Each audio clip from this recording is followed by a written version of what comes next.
नमस्कार प्यारे बच्चों।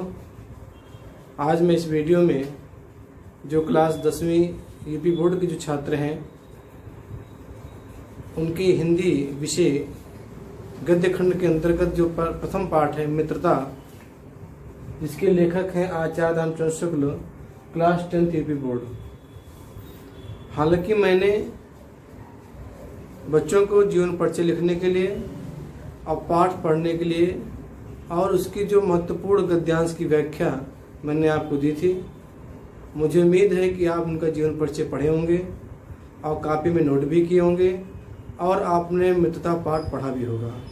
अगर मित्रता पाठ आप नहीं पढ़े हैं तो उसको जरूर पढ़िए, क्योंकि बिना पाठ का अध्ययन किए आप उससे संबंधित जो प्रश्न होते हैं उसका उत्तर नहीं दे पाएंगे। ठीक है, तो पाठ अवश्य पढ़िए और जीवन परिचय को भी आप फिर से पढ़िए।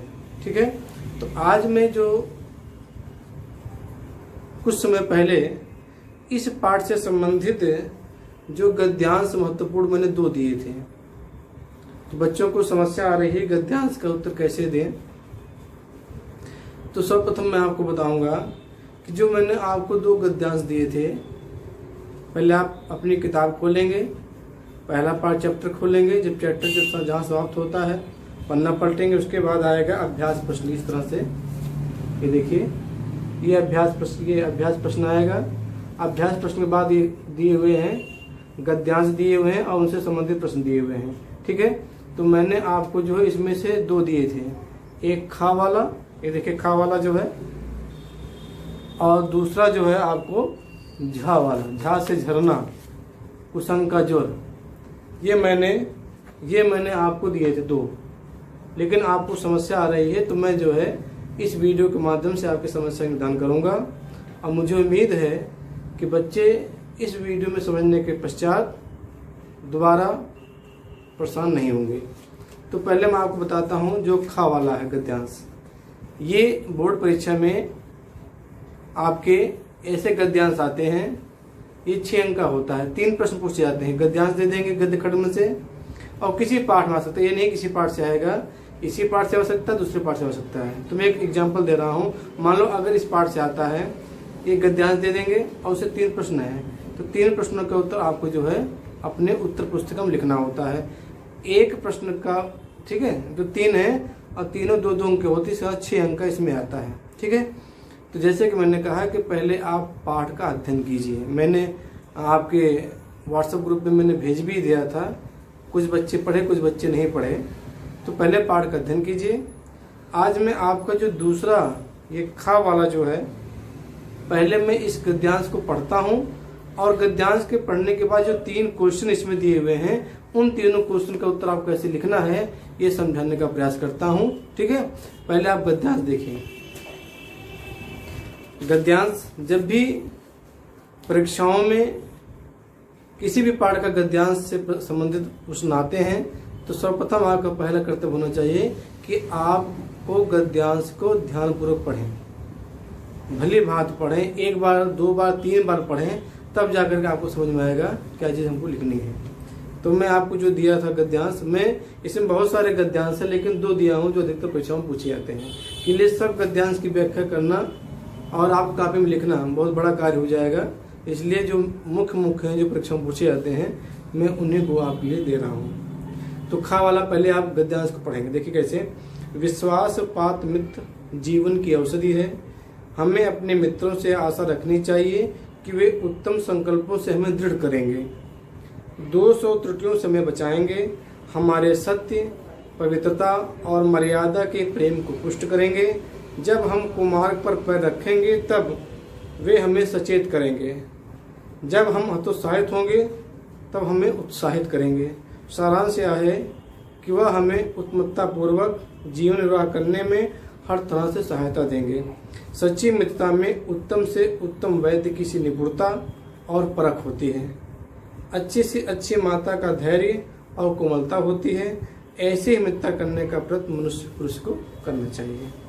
तो यहाँ पर जो है एक विश्वास पात्र मित्र की जो तुलना की गई है वह एक औषधि की तरह की गई है, नंबर 1। नंबर 2, उसकी मित्रता जो है एक उत्तम वैद्य की तरह की गई है। नंबर 3, उसकी तुलना एक अच्छी माँ की तरह की गई है। जैसे जैसे जो उच्च कोटि का जो वैद्य होता है, चिकित्सक होता है, वह रोगी के रोग को आसानी से समझ लेता है और उस रोग का निदान कर देता है और रोगी जो ठीक हो जाता है। ठीक।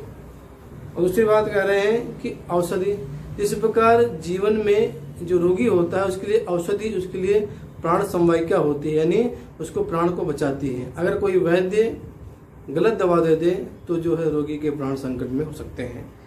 दूसरा बता रहे हैं कि माता जिस तरह से कोई भी बच्चा कितना भी परेशान दुखी क्यों ना हो, जब माता के छांव में आता है, जब माता के गोद में बैठता है तो उसके दुख दर्द दूर हो जाते हैं। उसी प्रकार जो सच्चे मित्र होते हैं, जब उसका मित्र किसी मुसीबत में है, किसी परेशानी में है, तो वह उसका मित्र जो है उसे बचाने का प्रयास करता है और उसे बाहर निकालता है। तो मित्र की तुलना किससे? एक सच्चे औषध से, एक सच्चे वैद्य से और एक सच्ची माँ से की गई है। ठीक है। अब इसमें जो आप देखिए, इसमें 3 प्रश्न पूछे गए हैं। ठीक है। तो जब आप कॉपी में लिखेंगे तो पहले कैसे लिखेंगे? पहले आप लिखेंगे संकेत। क्या लिखेंगे? संकेत। यहाँ पे देख लीजिए, ऐसे संकेत लिखेंगे। संकेत में ये जो दूसरा खा वाला है, इसका पहला शब्द लिख लेंगे और लास्ट का शब्द। ठीक है।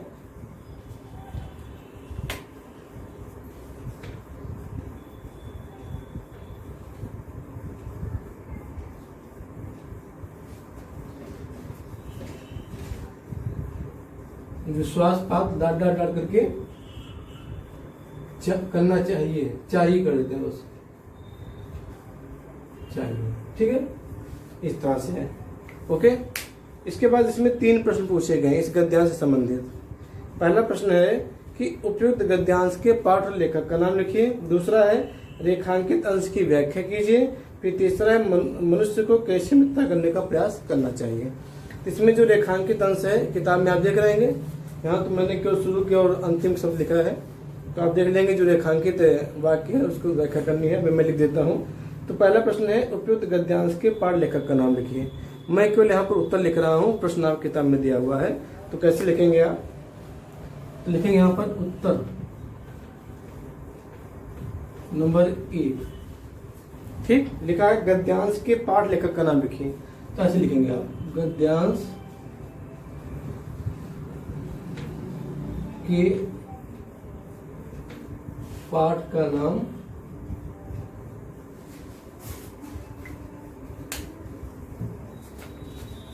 ठीक है। पाठ का नाम क्या हो जाएगा? मित्रता।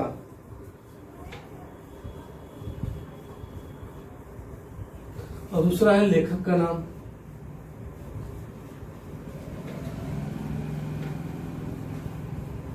तो आचार्य रामचंद्र, आचार्य रामचंद्र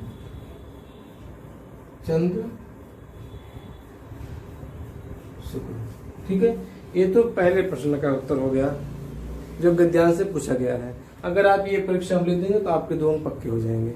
ठीक है। अब प्रश्न ये उठता है कि मान लीजिए गद्यांश है किसी पाठ का, तो आपको पकड़ना होगा गद्यांश किस पाठ से है। ये आप तभी जो है उसको पकड़ पाएंगे जब आप पाठ पढ़े रहेंगे। तो पाठ पढ़ना जरूरी है। ठीक है। इसको ध्यान रखिए। उसके बाद रेखांकित अंश की व्याख्या। तो इसमें देखिए एक ही वाक्य अंडरलाइन किया हुआ है, विश्वास पात्र मित्र जीवन की औषधि है। इसकी व्याख्या लिखनी है आपको।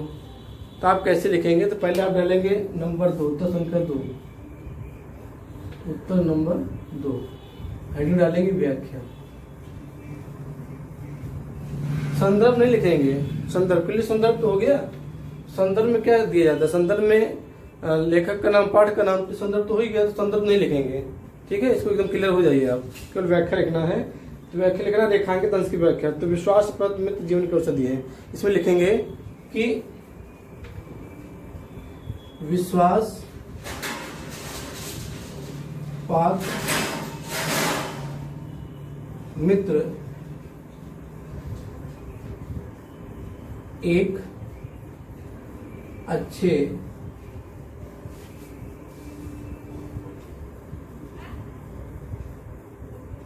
अच्छे वैद्य की तरह होता है, वैद्य की तरह होता है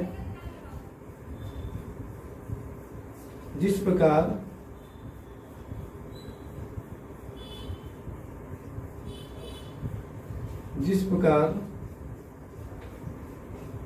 उत्तम वैद्य रोगी के रोग को अच्छी तरह से समझ लेता है और उसे अच्छी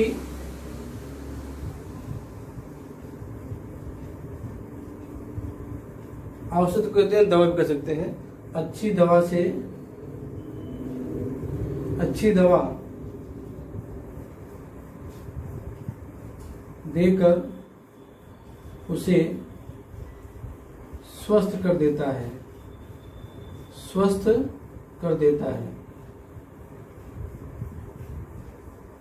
उसी प्रकार सच्चा मित्र भी अपने मित्र जो गलत रास्ते पर निकल पड़ा हो उसे अपनी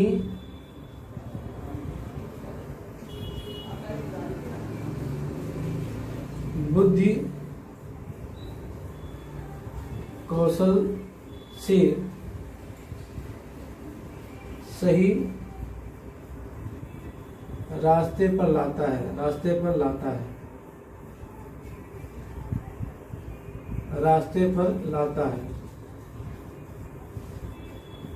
ठीक है, इसमें मैंने बताया कि इसकी व्याख्या लिखेंगे। इसमें मैंने बताया कि विश्वासपात्र मित्र एक अच्छे वैद्य की तरह होता है। जिस प्रकार उत्तम वैद्य रोगी के रोग को अच्छी तरह से समझ लेता है और उसे अच्छी दवा देकर उसे स्वस्थ कर देता है, उसी प्रकार सच्चा मित्र भी अपने मित्र को जो गलत रास्ते पर निकल पड़ा हो उसे अपनी बुद्धि कौशल से सही रास्ते पर लाता है और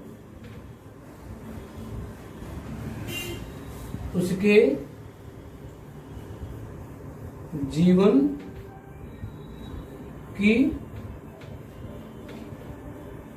रक्षा करता है। ये व्याख्या हो गई। तो ये व्याख्या आप तभी कर पाएंगे जब आप पाठ को ध्यानपूर्वक पढ़ेंगे।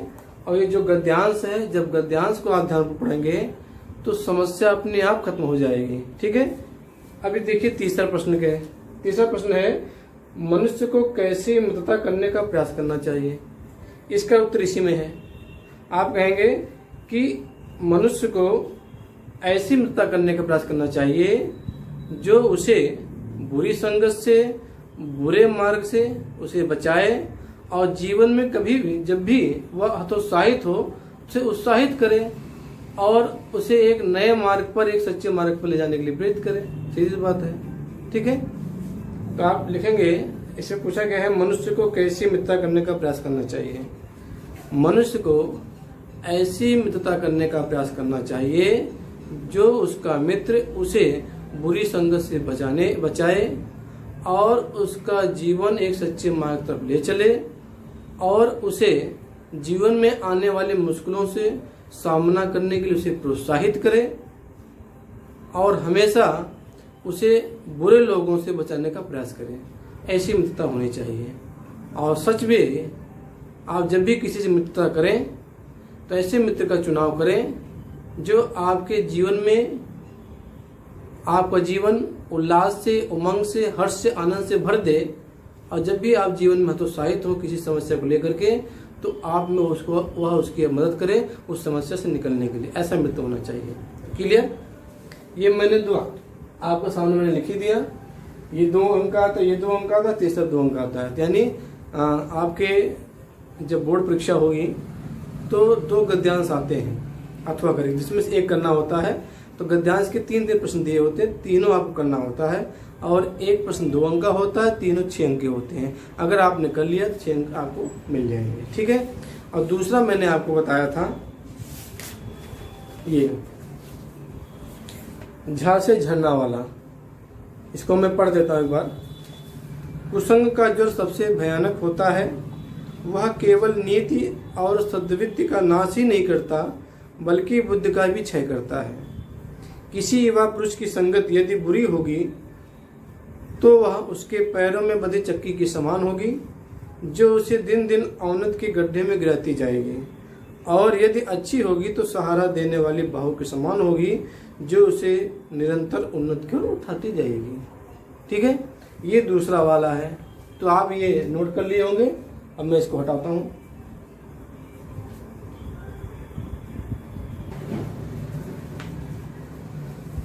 अब दूसरा वाला देखिए, मैंने इस पढ़ दिया। अब पहला प्रश्न पूछा गया है, उपयुक्त गद्यांश के पाठ लेखक का नाम लिखिए। पाठ का नाम मित्रता, लेखक का नाम अदालचंद शुक्ल। हो गया, ओके। अब दूसरा देखिए, रेखांकित अंश की व्याख्या कीजिए। लिखा है कुसंग का जो सबसे भयानक होता है, इसकी व्याख्या लिखना है। पहले आप समझ लीजिए, कुसंग मतलब होता है बुरी संगति, समझ गए। यहाँ करें कुसंग का ज्वर सबसे भयानक होता है। ज्वर मतलब होता है बुखार। पहले हम इसको अलग अलग समझते हैं। जो ज्वर होता है, जो बुखार होता है, जो फीवर होता है, इसे अंग्रेजी में बोलते हैं, यह मनुष्य के स्वास्थ्य को गिराता है, मनुष्य को कमजोर करता है, उसकी शक्ति क्षीण हो जाती है। आप देखते होंगे सबको बुखार हुआ होगा, मौसम भी वैसे चल रहे हैं, बरसात कभी गर्मी कभी धूप कभी बारिश हो रही है। तो ऐसे में मनुष्य को जब ज्वर हो जाता है, बुखार हो जाता है, तो उसके अंदर जो शक्ति रहती है वो क्षीण होने लगती है, वो कमजोर सा हो जाता है, अस्वस्थ हो जाता है। तो उसका मन जो है किसी में कार्य नहीं लगता। जब कहते हैं कि स्वस्थ शरीर में स्वस्थ मस्तिष्क निवास करता है। अगर शरीर स्वस्थ रहेगा तो आपकी सब इच्छा करेगी करने, पढ़ने की भी, खेलने की भी, खाने की भी, सब कुछ। लेकिन शरीर अस्वस्थ है तो आपका मन कहीं भी लगता नहीं है। तो कह रहे हैं, लेखक कह रहा है, सूर्य जी कह रहे हैं कि जिस प्रकार जो बुखार होता है, जो फीवर होता है, वह मनुष्य के शरीर की शक्ति को क्षीण करता है, कमजोर करता है, उसी प्रकार जो कुसंग होता है, जो बुरी संगत होता है, जब कोई मनुष्य बुरी संगत के चक्कर में फंस जाता है तो वह जो है, उसके अंदर की जो बुद्धि है, उसके अंदर का जो विवेक है, वो सब क्या होने लगता है, धीमे धीमे नष्ट होने लगता है। यानी वह हमेशा धीरे धीरे पतन की तरफ गिरता चला जाता है। यानी उसका जो विकास है वो अवरुद्ध हो जाता है, और एक दिन ऐसा होता है कि अपना जीवन ही वो नष्ट कर देता है। ठीक है, समझ गए। अब देखिए, मैं लिख देता हूं एक बार, कुसंग का जो सबसे भयानक होता है, इसकी व्याख्या। तो व्याख्या आप काले से लिखेंगे, ठीक है, काले पेन से काले स्केच लिखेंगे। जब लिखते हैं इसमें लिखेंगे कि जिस प्रकार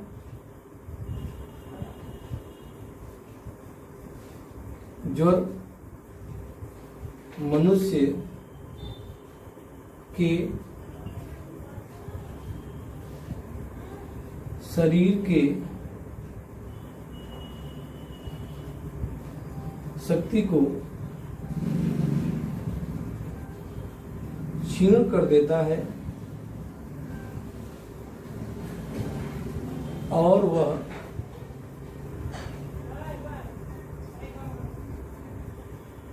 कमजोरी सी,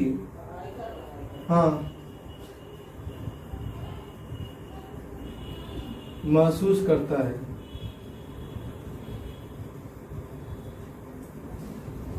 ठीक है, ठीक इसी प्रकार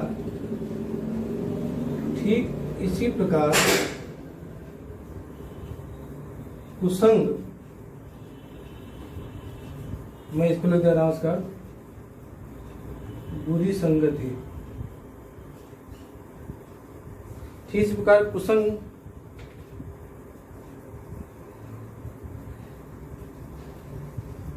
ज्वर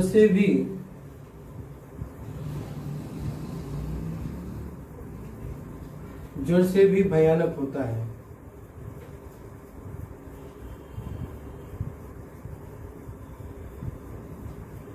क्योंकि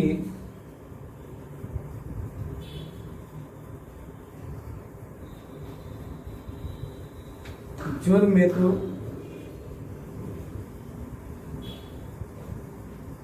मनुष्य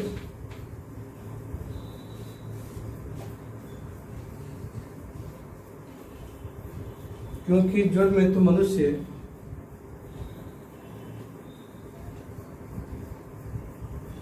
दवा आदि लेकर स्वस्थ हो जाता है, लेकिन जब मनुष्य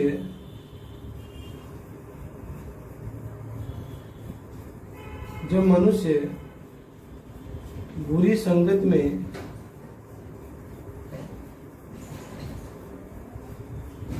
पड़ता है तो उसकी विवेक मतलब बुद्धि, उचित अंश का ज्ञान खत्म हो जाता है। ठीक है, उसकी विवेक बुद्धि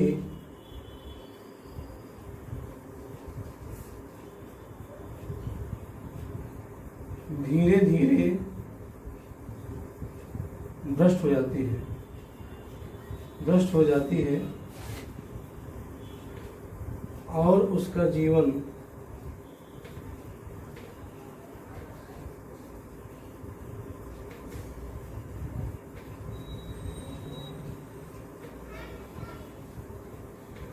बर्बाद हो जाता है।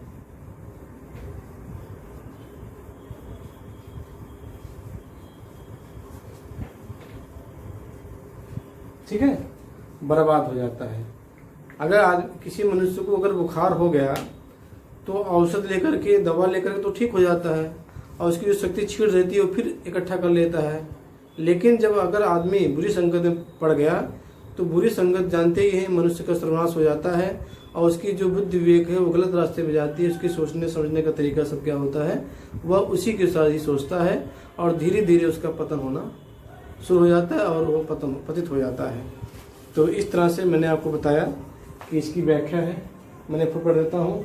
जिस प्रकार ज्वर मनुष्य के शरीर के शक्ति को छीड़ कर देता है और वह कमजोरी से महसूस करता है, ठीक इसी प्रकार कुसंग यानी बुरी संगति ज्वर से भी भयानक होता है, क्योंकि ज्वर में तो मनुष्य दवा लेकर के स्वस्थ हो जाता है, लेकिन जब मनुष्य बुरी संगत में पड़ता है तो उसकी विवेक बुद्धि धीरे धीरे भ्रष्ट हो जाती है और उसका जीवन बर्बाद हो जाता है। ठीक है, फिर जो है इसमें तीसरा प्रश्न क्या है, सत्संगत का व्यक्ति पर क्या प्रभाव पड़ता है। यहाँ पर जगह नहीं इसलिए मैं बोल दे रहा हूँ, आसानी से सुन लीजिए आप। देखिए, सत्संगत का व्यक्ति पर क्या प्रभाव पड़ता है। सत्संग मतलब होता है सत्संगति। सत मतलब सच्चा, सत्य मतलब सच्चा या सत्य। और तुलसीदास ने ये कहा भी है, बिनु सत्संग विवेक न होई, राम कृपा बिन सुलभ न सोई। उन्होंने चौपाई में कहा है कि जो आपके अंदर विवेक आता है, जो बुद्धि आती है, जो सोचने समझने का जो तरीका आता है अच्छा, वो सत्संग से आता है। सत्संग मतलब अच्छे लोगों के साथ जब करेंगे, सज्जन लोगों जो साथ करेंगे, जो सही रास्ता पर चलते हैं, जो सत्य बोलते हैं, जो सत्य कहते हैं, जो सत्य सुनते हैं, ऐसे लोग जो होते हैं उनका साथ करने से। इसलिए कह रहे हैं सत्संगति। सत मतलब सच्चा, सत्य। जो सत्य के, अगर सत्य का संगत करोगे, सत्य के साथ रहोगे, सच्चे लोगों के साथ रहोगे तो व्यक्ति पर क्या प्रभाव पड़ेगा बताइए। व्यक्ति पर क्या प्रभाव पड़ेगा, वह जो है दिनों दिन उन्नत की तरफ अग्रसर होगा और उसने जो भी अपने मन में, अपने हृदय में जो भी इच्छा पाल रखी होगी या महत्वाकांक्षाएं पाल रखी होगी आगे बढ़ने की, या कोई लक्ष्य निर्धारित किया होगा तो उसे लक्ष्य जरूर मिल जाता है, अगर आप सत्संगत का साथ करेंगे तब। ठीक है, तो क्या प्रभाव पड़ता है, इससे आपका जीवन मधुर हो जाता है और आपके अगर कोई जीवन में समस्याएं भी आती हैं, आप उसे डटकर मुकाबला करते हैं, विजय प्राप्त कर लेते हैं और आपके मंसूबे, आपकी इच्छाएं पूरी भी होती हैं। यही लाभ होता है और आपका जीवन हमेशा मंगलमय रहता है। ठीक है, समझ गए।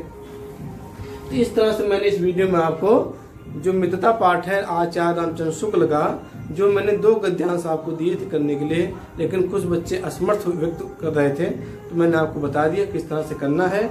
और जब बोर्ड परीक्षा में जब आएगा तो इस तरह से लिखेंगे, पहले संकेत लिखेंगे, इससे मालूम रहेगा आप किस गद्यांश की व्याख्या कर रहे हैं। फिर ऐसे डालेंगे व्याख्या जो है काली स्केल से लिखेंगे, ये भी गद्यांश का पाठ, ये मित्रता और ये भी, ये दोनों स्केल से लिखेंगे जब कॉपी में लिखेंगे। ठीक है, मित्रता और रामचंद्र शुक्ल स्केल से लिखेंगे। ठीक, अब प्रश्न उठता है, कुछ बच्चे पूछ रहे थे कि सर इसका प्रश्नोत्तर, तो मैं आपको बता दूं कि प्रश्नोत्तर परीक्षा में नहीं आता है।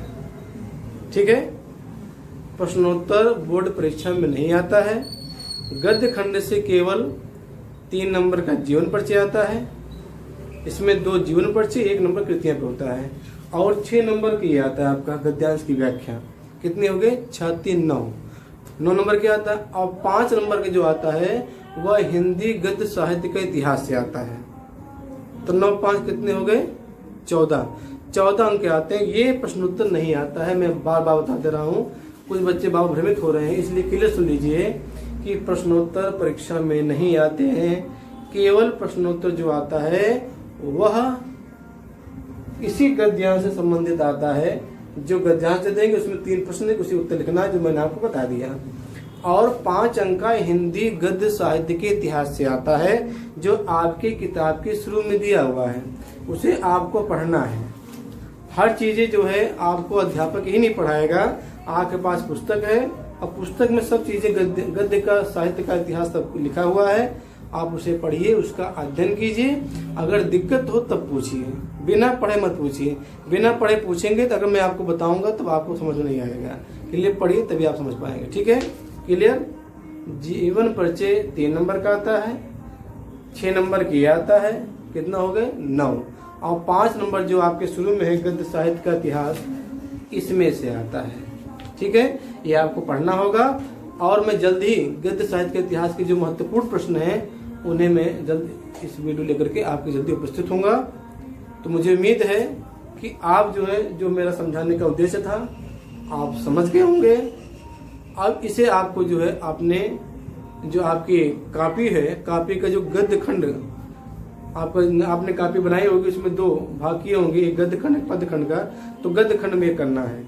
ठीक है, और इसके बाद मैंने आपको ममता पाठ दिया था जयशंकर प्रसाद का। जयशंकर प्रसाद की जीवनी आपने पढ़ी भी होगी और कापी में नोट भी की होगी, अगर नहीं किए है तो कर लीजिए। और ममता पाठ मैंने दिया था आपको पढ़ने के लिए, अगर नहीं पढ़े हैं तो पढ़ लीजिए। तो मैं जल्द ही ममता पाठ का जो गद्यांश की व्याख्या, इस तरह से हर पाठ का, उसमें केवल एक ही महत्वपूर्ण है गद्यांश की व्याख्या, और उसके जो प्रश्नोत्तर हैं वो मैं आपको जल्द ही व्हाट्सएप भेज दूंगा। और इस तरह से आपको लिखना है, मैं उसको भी आपको समझा दूंगा कैसे लिखना है। ठीक है, तो आप परेशान मत रहिए। तो हम हैं तो क्या गम है, आप जो है बस पढ़ते रहिए, जो चीज आपसे कहा जाए उसको ध्यान देते रहिए, और पाठ अवश्य कीजिए। के लिए बिना पाठ पढ़े भाई समझ नहीं आएगा। हम भले वीडियो बनाते हैं, लेकिन अगर आपने पाठ पढ़ा ही नहीं है तो ये भी समझ नहीं आएगा। तो मुझे उम्मीद है कि जो मैंने आज आपको समझाया वो आपको समझ में आया होगा। अगर आपको समझ में आ गया हो तो इसी तरह से आप हर प्रश्न लिखने हैं, ये गद्यांश करना है चैप्टर का, लेकिन फिर भी मैं समझा दूंगा। तो प्रश्न संख्या 2 से लेकर के 10 तक ये पेपर में नहीं आता, मैं फिर से बता दे रहा हूँ। ठीक, इसलिए आपको इसमें चक्कर मत पड़िए। फिर प्रश्न है 11, निम्नलिखित शब्दों में उपसर्ग एवं प्रत्यय छाटिए। इसमें है उपसर्ग और प्रत्यय आपको अलग अलग करके लिखना है। तो उपसर्ग और प्रत्यय मैंने चैप्टर आपको पढ़ा दिया। ये तो हिंदी व्याकरण का समय है, हालांकि उन्होंने दिया इतना अभ्यास होगा, जितना अभ्यास करेंगे, मैंने आपसे बताया था कि जो चीज जितना अभ्यास करेंगे उतना आपके लिए सरल हो जाएगी। इसमें आपको जो 11वां प्रश्न है, इसमें आपको प्रत्यय और उपसर्ग छाटना है। तो प्रत्यय उपसर्ग मैंने पढ़ा दिया है, आप इसे छाट करके अपने कॉपी में लिखेंगे। किसमें लिखेंगे? जो संस्कृत व्याकरण का कॉपी मैंने आपको बनवाया है। ठीक है, उसके बाद है 12वां, ये जो एक शब्द लिखिए, ये ऐसा प्रश्न आता नहीं है, इसलिए इसको छोड़ दीजिए। ठीक, आपको गद्य खंड में से क्या चीजें करनी है? केवल 2 चीजें, एक उनका जीवन परिचय लिखना है कॉपी में, और एक जो गद्यांश मैं आपको महत्वपूर्ण दूंगा उसके प्रश्न के उत्तर लिखने हैं। अगर उस पाठ में अगर कहीं प्रत्यय उपसर्ग या संध से संबंधित कोई प्रश्न है तो उसको करना है। जिसमें 11वां प्रश्न आपको करना है। 11वां में आप 3 कॉलम बनाएंगे, शब्द, प्रत्यय, उपसर्ग। तो शब्द में जिसमें अगर प्रत्यय है तो प्रत्यय लिख देंगे, अगर उपसर्ग नहीं है तो डैश कर देंगे आगे। इस तरह से सब लिखें कॉलम बना करके। तो मुझे उम्मीद है कि आप जो है समझ गए होंगे। अगर आपको वीडियो पसंद आए तो लाइक करना बिल्कुल ना भूलें, और आपके जो और भी सहपाठी हैं विद्यालय में या अन्य विद्यालय में जो आपके दोस्त यार हैं, उनको भी आप शेयर कर सकते हैं। इससे उनको भी जानकारी हो जाएगी। किले ज्ञान जितना बांटेंगे उतना ही बढ़ेगा। आज के लिए बस इतना ही। मैं जल्द ही एक नई वीडियो के साथ उपस्थित होता हूँ। तब तक के लिए आप सबका धन्यवाद।